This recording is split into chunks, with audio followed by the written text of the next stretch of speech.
pretty good. He's usually like a supporting actor besides that In Time movie.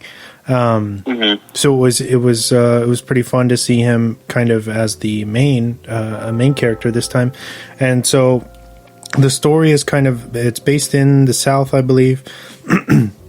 He's just getting out of prison for something that he did, but he's a pretty decent guy, and it's basically him trying to get his life back together. He goes to move in with his grandma while he's getting on his feet, and there is this young lady with a young boy living next to them, and she's clearly not a fit mother. Continuously leaves the boy alone. So in short, Justin's character Palmer starts to kind of unofficially look after him, and it's a beautiful kind of family drama about discovering who you are, picking up the pieces, and protecting the people you love, and I guess the ultimate what they're trying to say with this film is like family isn't necessarily blood, but like it can be whoever you want it to be, So nice. Very, very touching film. Can't recommend it enough. I've heard buzz that this is quite possibly Justin's best role yet, so you guys should check it out. Palmer. Looks really good. Apple TV Plus. It's very, very intense, but fun at the same time. I think you guys will enjoy it if you ever get a chance to check it out. And then my second one, controversial, because you guys were kind of making fun of it off air earlier, but I wanted to give a shout out to The Little Things. It's currently in theaters if you're in a state where theaters are still a thing. Otherwise, you can watch it right now on HBO Max until I think the beginning of March, maybe. Okay. But Jared Leto alone. Now, I've talked bad about him because I question him as a person, but as an actor, I think he's very capable when he wants to be. And in this role, he is, I think, the best thing about this entire movie. Not to take away from Denzel. Denzel did a really good job. Rami Malek did a really good job as a more of a serious character. It was different to see him as a detective and watch him kind of play off of Denzel was very fun. This film follows it's set in the early 90s, right? So you have to put into perspective that we didn't have all the technology that makes solving these crimes so easy now. Back then, so that's what I feel like the detractors of this film are forgetting. That I've heard from various people that this is and to their benefit, it is this is a slow burn, and that kind of film isn't for everyone. Maybe they were expecting something a little bit more different, more fast paced, more action. There's not too much action. This is very dialogue driven.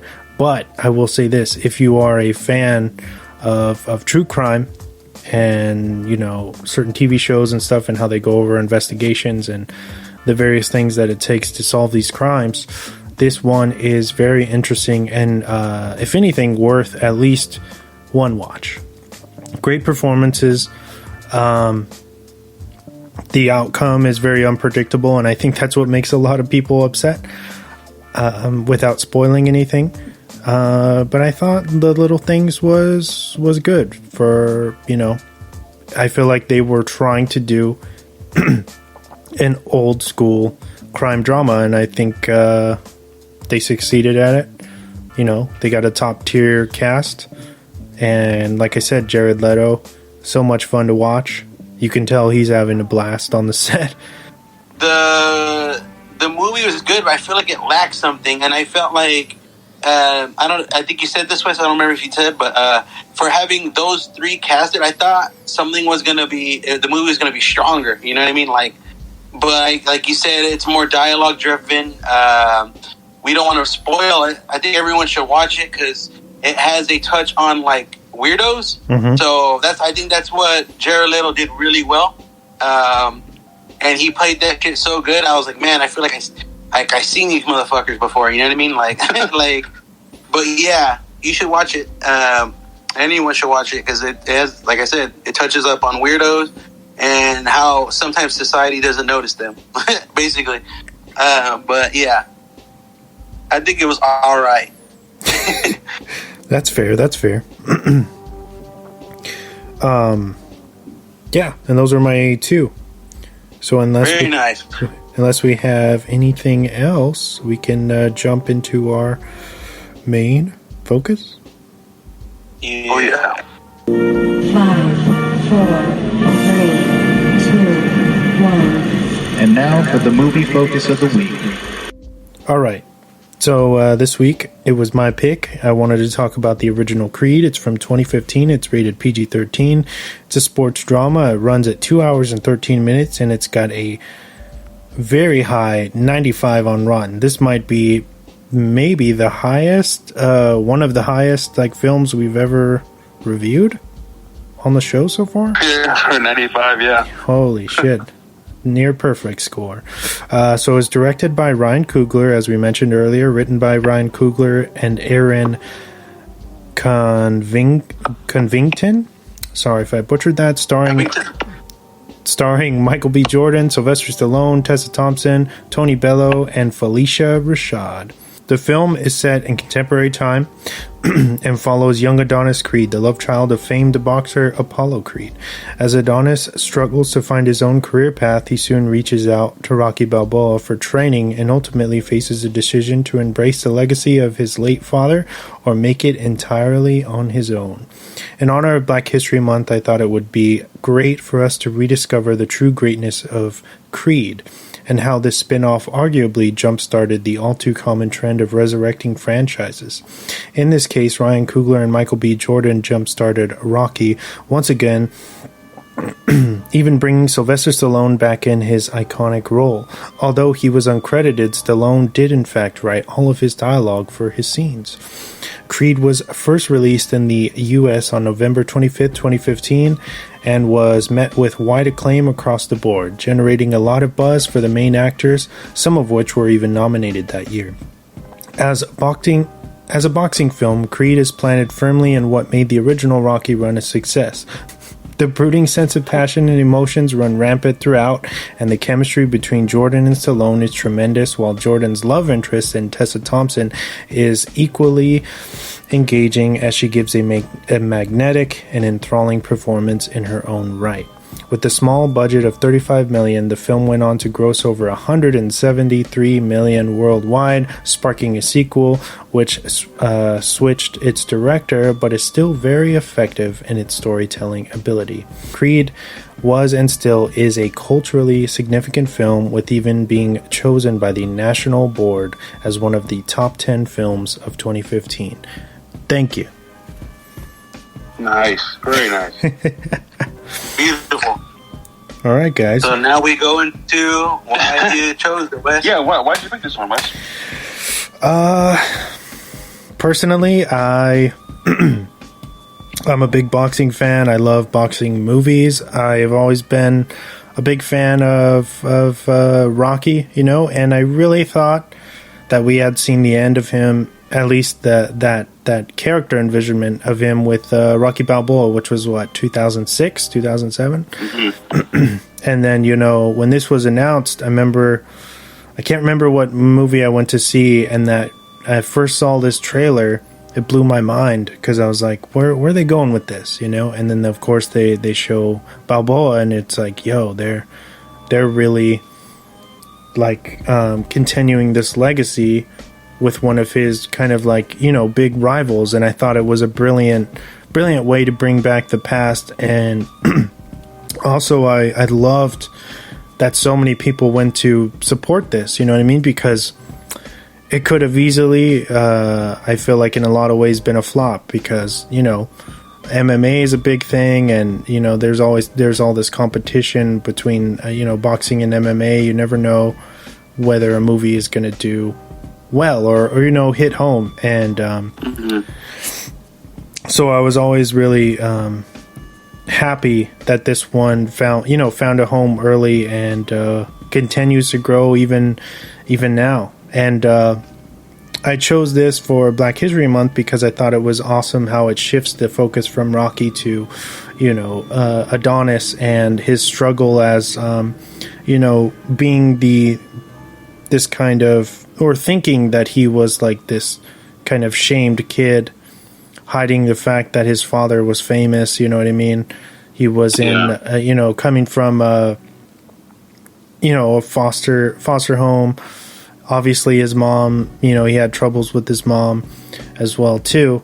And to see his, you know, the evolution of his character and Michael B. Jordan do so well, being, you know, kind of largely untested at this point. This was his big breakout point where, you know, you're like, okay, this kid does have chops. He can do something, you know what I mean? And I just think it's a fun film. And also, the big thing when this came out, I think its rival was Southpaw, and when you as good as Southpaw is, you can see a lot of cuts and edits in when they're doing the fights. You know what I mean? And some of it is a little unrealistic. Maybe I'm being too picky here, but with Creed, when you watch those fights, they look real as it gets. You know what I mean? Yeah, it looks like he's actually getting hit, like he's taking those hits. Yeah, I agree. I started throwing up my hands and shit when I was watching.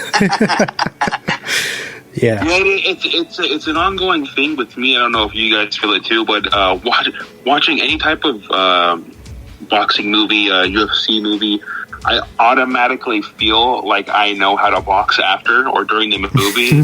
I'm like jumping up and down, like I'm like shadow boxing myself or shadow boxing with Creed. I'm like, yeah, like I could do this. I could do this as a living. But then you it's could like, do it though. That's the thing.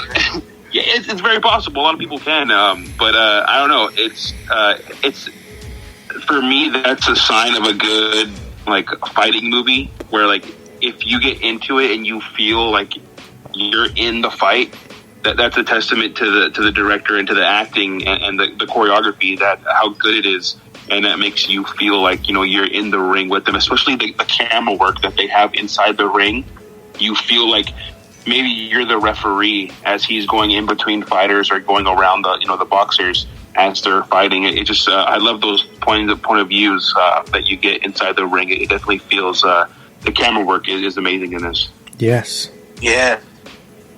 Can't agree more. Yes, and they do good at like making them start from the bottom to the top, and he takes some mad damage in this movie, dude. I know it's like not fake, but like we said, it makes it feel like real. Like I was like, damn, he's gonna be Rocky before he knows it, dude. Like all broken in the head. Oh, his face all swollen. Yeah. Like I can't see nothing. 4-2. I'm surprised he guessed that shit, dude. But yeah. Yeah, dude, this movie's great, dude. Like Cobra Kai, you gotta go think about Cobra Kai. They're expanding old universes of fighting movies, and it's good they touched up on it, because I feel like this deserves 95 for them even bringing it back. Like, what the hell? Like, who would have thought, like, I think you already said, Wes, but that they would just continue this universe and make him start at a low point, and he has to earn it and find his way to the top. That was probably the best part of the movie, because it's not like it was the opposite where he's already like rich and he has everything, you know what I mean? Like some other people did in the movie. You can tell like some people were better off. He's at that point he has money. He's been adopted. He's like living like a second, or he's kind of jumping into that world secretly. Without telling his mom or his stepmom or whatever she is, but his mom nonetheless. And he had a good job. Yeah, he just got promoted, and I like his character development through this, because he, like you said, he's kind of hiding who he is. He doesn't want to take Creed's last name because he doesn't want to get fights based on his name, on his father's name, on his father's hype. But you can also tell that he has this like resentment towards his father for dying before he was born because he doesn't